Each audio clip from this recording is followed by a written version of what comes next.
বন্ধুরা আসসালামু আলাইকুম, কেমন আছেন আপনারা সবাই? আশা করি সবাই ভালো আছেন। আজকে ফিরে আসলাম sHuMi কুকিং ব্লগসে। আপনাদের সাথে শেয়ার করব আজকে আমি মালাই ব্রেডটা বানানোর জন্য আমি কি কি উপকরণ নিয়েছি তাই আপনাদের সাথে শেয়ার করব। তো এই মালাই ব্রেডটা অসম্ভব মজাদার একটা মালাই ব্রেড। তো আপনারা অবশ্যই বাসায় ট্রাই করে দেখবেন, আমার মতন করেই দেখবেন, ভালো লাগবে। তো চলুন কি কি উপকরণ নিয়েছি তাই শেয়ার করি আপনাদের সাথে। তো এখন মালাই ব্রেডের জন্য আমি প্রথমে ব্রেডের প্রিপারেশনটা নিয়ে নিচ্ছি। তো এখানে আমি বড় সাইজের ব্রেড আমি এখানে 4 পিসের মতো নিয়ে নিয়েছি। এখন এগুলোর আমি সাইড কেটে ফেলে দেব। তখন আমি ছুরির সাহায্যে চারপাশগুলো কেটে বাদ দিয়ে দেব।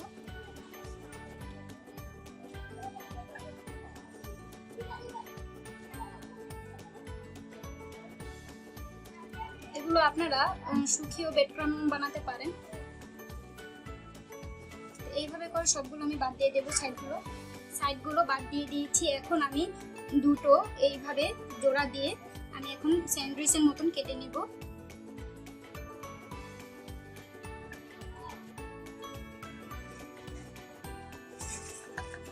তো আমি এইভাবে করে কেটে নিয়েছি। তো আমি এখন এটার মধ্যে সেট করে নেব। তো আমি জোড়া জোড়া করে রাখছি। আপনারা চাইলে ভিতরে কোনো পুর ভরে নিতে পারেন, আমি সেটা করছি না। তো আমি রুটিগুলো কেটে ভালোভাবে এই বাটিটার মধ্যে সেট করে নিয়েছি। এখন এটা সরিয়ে এখন আমি দুধের প্রিপারেশনটা নেব। তো এখানে আমি একটা মিল্ক প্যান নিয়ে নিয়েছি। এখানে একটা মিল্ক প্যান নিয়ে নিয়েছি। এখন মিল্ক প্যানে আমি তরল দুধ মানে প্যাকেটের মিল্ক পিটা দুধ নিয়ে নিচ্ছি। এখানে 500 গ্রাম দুধ নিয়েছি।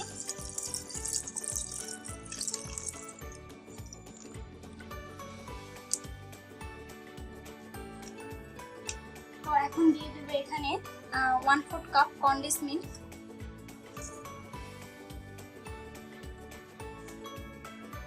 মিষ্টিটা বুঝে আমি এখানে প্রায় 2 চামচের মতন চিনি দিয়ে দিচ্ছি। মিষ্টিটা আপনাদের মন মতন দেবেন, যেরকম খেতে পছন্দ করেন। তো এখানে আমি বন্ধুরা এখানে এটা স্বাদ বাড়ানোর জন্য, ঘনত্ব ভাবটা আসার জন্য আমি জাস্ট 1 চামচ কাস্টার্ড পাউডার মিক্স করে নেব। এটা একদমই অপশনাল, এটা দিচ্ছি জাস্ট ফ্লেভার এবং কালারের জন্য। আপনারা চাইলে এটা স্কিপ করে নিতে পারেন। তো এখন আমি এখানে দেখুন এই হাফ চামচ আমি এই কাস্টার্ড পাউডার দিয়ে দিচ্ছি। এটা জাস্ট কালার, ফ্লেভার এবং একটু ঘনত্ব ভাব আসার জন্য এতটুকু কাস্টার্ড পাউডার আমি অ্যাড করে নিয়েছি। আপনারা চাইলে এটা স্কিপ করতে পারেন এবং চুলায় জাল দিয়ে ভালোভাবে এই যে দুধটাকে ঘন করে দিতে পারেন। তো দেখুন কাস্টার্ড পাউডারটা দেওয়ার সাথে সাথে দুধের কালারটা কি সুন্দর চেঞ্জ হয়ে এসেছে। তো এখন চলুন এটা আমি জাল করে নেব। তার আগে এখানে আমি একটা এলাচি দেব, যাতে এটার একটা ভালো ফ্লেভার ছড়ায়। এখানে আমি একটা এলাচ দিয়ে দিচ্ছি আর একটা তেজপাতা দিয়ে দিচ্ছি। এটা জাস্ট অনেক সুন্দর ফ্লেভারের জন্য। তো এখন দিয়ে দিচ্ছি এখানে প্রায় 3 চামচের মতন গুঁড়ো দুধ। এটার কারণে এটার স্বাদটা দ্বিগুণ বেড়ে যাবে। তো এখানে 3 চামচের মতন গুঁড়ো দুধ দিয়ে দিলাম।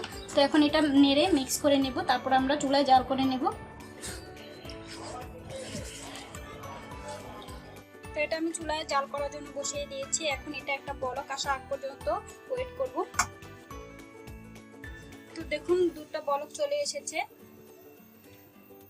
তো এখন এটা আমি নাড়তে নাড়তে অনেকক্ষণ ধরে জাল করে এটা একটা ঘনত্ব ভাব নিয়ে আসবো এই দুধে। তো ততক্ষণ পর্যন্ত আমি এটা জাল করে নেব। দেখুন এটা অনেকটাই ঘন হয়ে এসেছে। তো আমার মালাইটা করা হয়ে গেছে। তো দেখুন আমি এটা 6 থেকে 7 মিনিট এটা জাল করে নিয়েছি। আপনারা যদি দেখেন আপনাদেরটা একটু লিকুইড আছে, তাহলে আপনারা 8 থেকে 9 মিনিট জাল করে নেবেন, তাহলেই হয়ে যাবে। তো এখন আমি এটা নিয়ে ওই ব্রেডের মধ্যে সেট করে নেব। তো বন্ধুরা মালাইটা আমি জাল দিয়ে নিয়ে এসেছি। এটা প্রায় আমি 500 গ্রাম দুধ থেকে অর্ধেকটা করে নিয়েছি জাল দিয়ে। তো এখন একটা চামচের সাহায্যে এটা মালাইটা সেট করে নেব ব্রেডে। তো এইভাবে আমি চামচ নিয়ে একটু একটু করে উপরে এভাবে সেট করে নেব।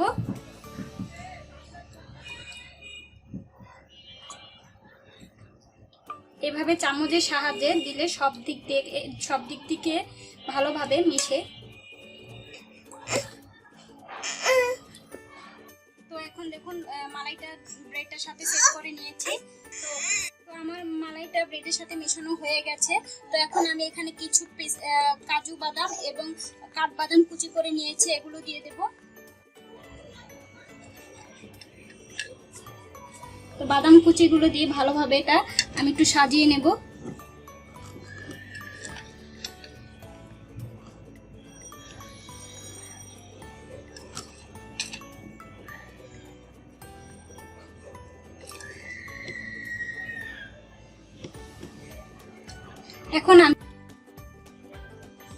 এখন আমি এর মধ্যে দেখতে সুন্দর লাগার জন্য আমি এখানে একটু চেরি ফল নিয়ে গোল গোল করে কেটে এটা সাজিয়ে নিচ্ছি।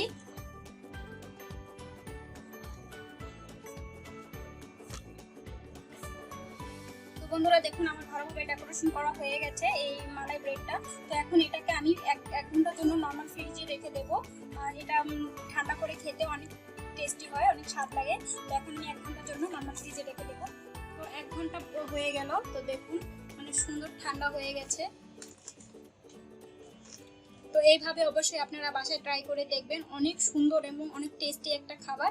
তো অবশ্যই আপনারা বাসায় ট্রাই করে দেখবেন। তো ভালো লাগলে আমার চ্যানেলটি অবশ্যই সাবস্ক্রাইব করবেন। ভিডিওটি যদি ভালো লেগে থাকে লাইক কমেন্ট শেয়ার করতে ভুলবেন না। বন্ধুরা যারা আমার চ্যানেলটি অলরেডি সাবস্ক্রাইব করেছেন তাদেরকে অনেক অসংখ্য ধন্যবাদ। আর যারা আমাদের নতুন বন্ধু তারা অবশ্যই আমার চ্যানেলটিকে সাবস্ক্রাইব করে নেবেন। তো ভালো থাকুন, সুস্থ থাকুন। পরবর্তী কোনো রেসিপি আসা পর্যন্ত আল্লাহ।